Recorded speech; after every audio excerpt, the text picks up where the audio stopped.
patrimonio di aziende che ha prodotto nel 2017 più di 11 milioni di quintali d'uva, quasi 9 dei quali sono DOC. Un mercato sempre più importante è quello del vino in Veneto, che ha visto crescere il numero degli impianti in regione. Ciò nonostante il gelo invernale e il caldo estivo hanno provocato una riduzione media del 15,46% della resa, con punte del 50% in meno nel Vicentino.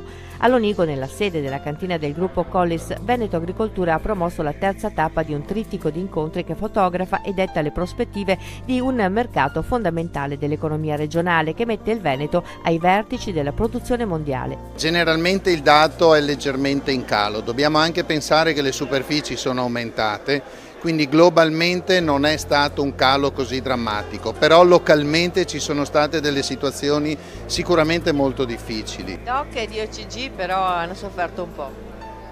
Hanno sofferto, le esportazioni però sono andate meglio, quindi anche quest'anno siamo sui 2 miliardi di euro di export del vino veneto.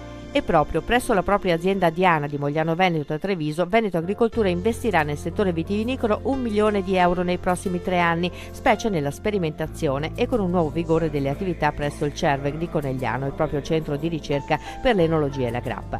Il calo della produzione 2017 nella gran parte dei casi è stato compensato dall'aumento degli impianti, ma ci sono zone, come conferma il direttore della cantina del gruppo Polis, che hanno visto cali ben più consistenti.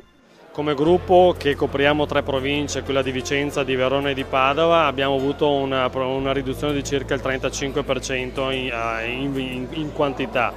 La zona del Vicentino è sicuramente quella che ha patito di più perché siamo a circa il 50% in meno di produzione, quindi questo ci mette un po' in difficoltà con i nostri clienti, con i nostri mercati. Chiaramente i prezzi li dovremo incrementare perché la richiesta c'è e il prodotto manca, quindi sicuramente riusciremo ad aumentare i prezzi. Non so se questo riuscirà a compensare, per quanto riguarda i nostri soci, il loro valore di realizzo dell'uva.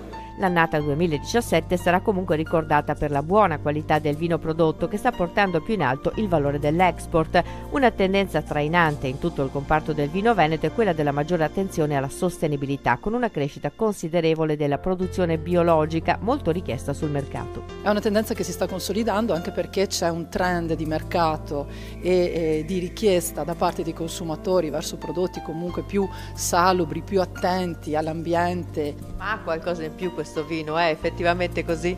Dal punto di vista organolettico le proprietà sono le medesime e è il mercato ad essere diverso ed è il metodo di produzione ad essere diverso. I 2 colossi del mercato del vino veneto, il Prosecco e il comparto veronese della Valpolicella, con i suoi vini pregiati Amarone su tutti, hanno avviato percorsi importanti che, dettando la linea sul mercato mondiale, stanno progressivamente mettendo al bando l'utilizzo di diserbanti. Una delle bandiere italiane del vino, la Valpolicella, che si sta convertendo appunto alla sostenibilità ambientale facendo passi molto veloci.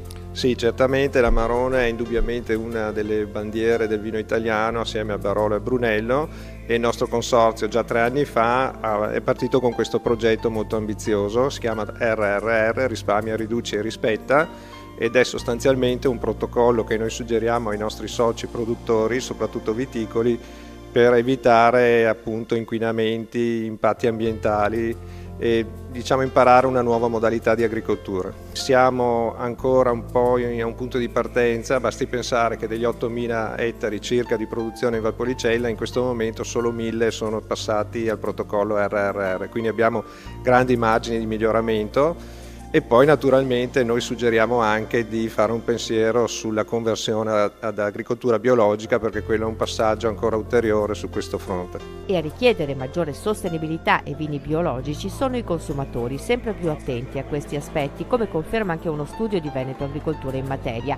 In Veneto infatti la superficie bio ha segnato un più 192% dal 2009 al 2016.